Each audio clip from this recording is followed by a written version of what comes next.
everyone, welcome back to my channel. For this time, we will be talking about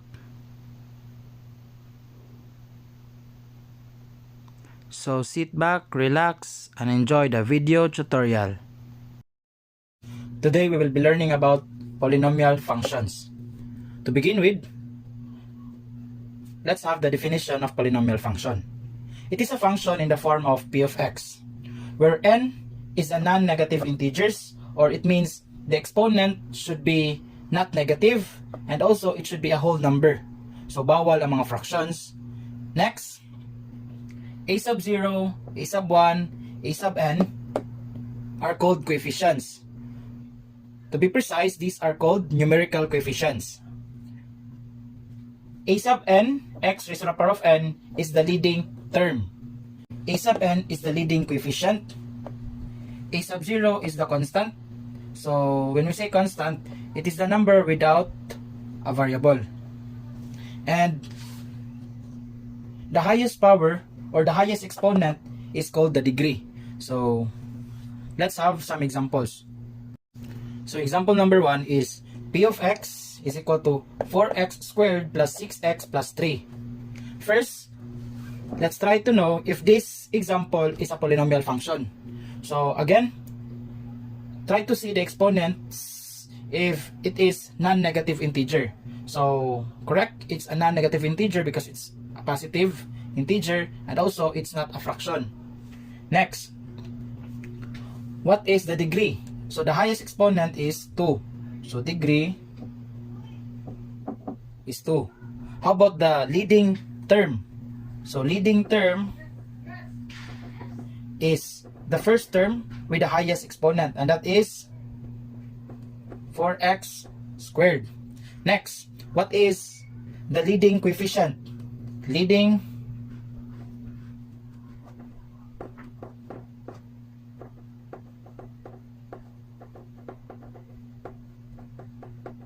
The leading coefficient is 4.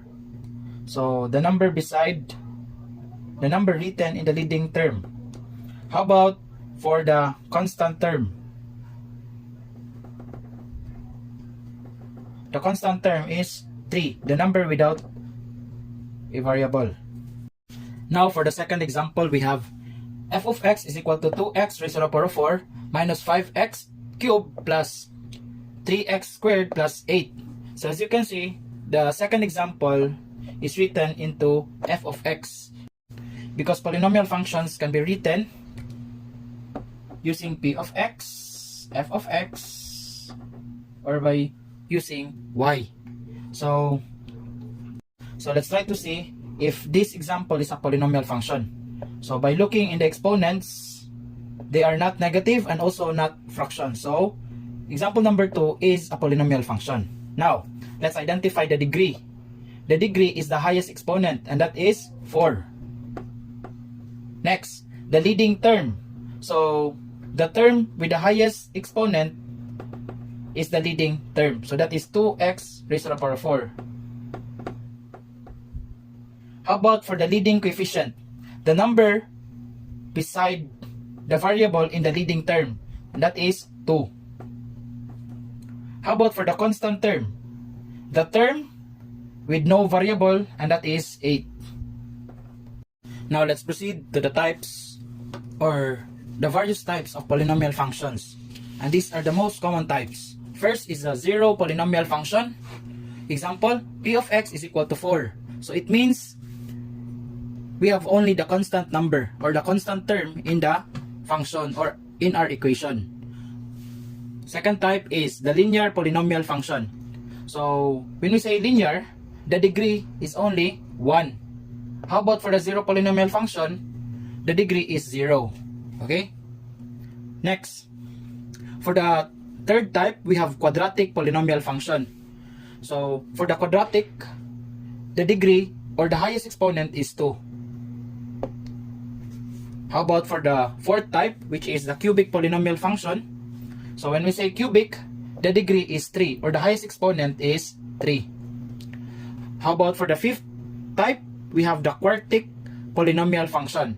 So when we say quartic, from this word, So we can say that the degree is 4, or the highest exponent is 4.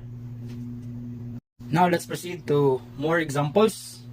So first example is y is equal to negative 4x cubed plus 8x raised to the power of 4 plus 22 plus 2x.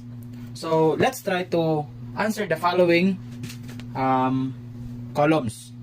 So for the second column, we have polynomial function in standard form. So when we say in standard form, the equation should be arranged from the highest exponent to the lowest. So here in this example, 8x raised to the power of 4 is the term with the highest exponent. So we should write that one first. So copy y is equal to 8x raised to the power of 4. Next is negative 4x cubed. So negative 4x cubed. And the next term with the highest exponent is 2x. And lastly, we have the constant, which is positive 22. Next, let's identify the degree. So the degree is the highest exponent or the highest power, which is 4. How about for the type of function? So the degree is 4, so it means the type of function is the quartic function or the quartic polynomial function. How about for the leading term? So the leading term is the term with the highest exponent, and that is 8x raised to the power of 4. How about for the leading coefficient? So the leading coefficient is the number found in the leading term. So the number beside the variable is 8, so that is the leading coefficient. How about for the constant term? The constant term is 22 because 22 doesn't have a variable. Okay, next, let's proceed to the second example. The second example is f of x is equal to 3x squared plus 6x cubed plus 2x. First, let's write the polynomial function in standard form. So again, write it from the highest exponent to the lowest. So copy f of x. Next, 6x cubed has the term with the highest exponent, and followed by 3x squared, and lastly with positive 2x. So for the next column is the degree. The degree is 3. And for the next column, type of function, because the degree is 3, so the type of function is cubic. Cubic polynomial function. For the leading term, we have 6x cubed because it is the term with the highest exponent. Next, leading coefficient. So the leading coefficient is found in the leading term, which is number 6. Next, we have the constant term. The constant term is the number with no variable. So as you can see here, there's no number with no variable. So it means the constant term is 0. Now, how to draw the possible sketch or graph of a polynomial function. So there are only two things that you need to remember. You need to remember the leading coefficient and also the degree of your polynomial function. So let's start with the first example. P of x is equal to 2x squared minus 2. So what is the possible sketch or graph of this polynomial function? First, identify the leading coefficient. The leading coefficient is positive 2. So write that one there. And the degree is 2. So the highest exponent is 2, so write 2. Now, let's draw the possible sketch or graph. So assuming this is our Cartesian plane, first, draw the right part. So the right part of our graph will be based on our leading coefficient. Because it's a positive number, so it should be rising. So we will write or draw an arrow that is rising. Next, for our degree, because it's 2, our graph should have 2 lines. So 1, and it should turn also 2. Again, we have drawn 2 lines. 1, 2. So if we have a positive leading coefficient and an even degree, the left and the right part are both rising. Now for example number 2, we have p of x is equal to negative x squared plus 1. So first, again, let's identify the leading coefficient. The leading coefficient is negative 1. Next, the degree is 2. So let's graph. Again, first let's graph the right part of our graph. And that is based on our leading coefficient, which is negative 1. Because it's a negative number, so our graph is falling.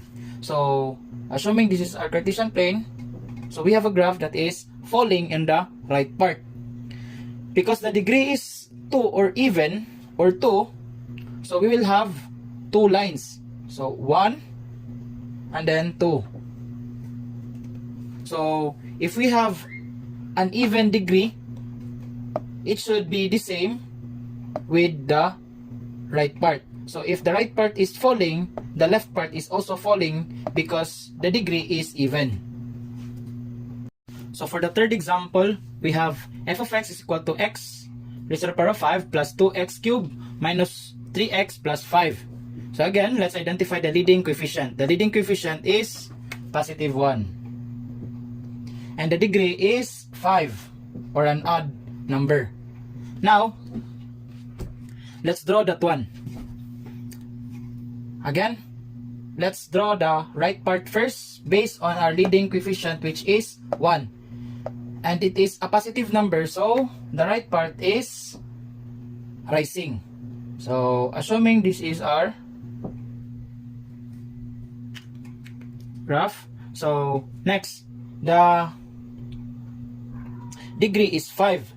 So, we should write 5 lines on our graph. So, assuming this is the first line,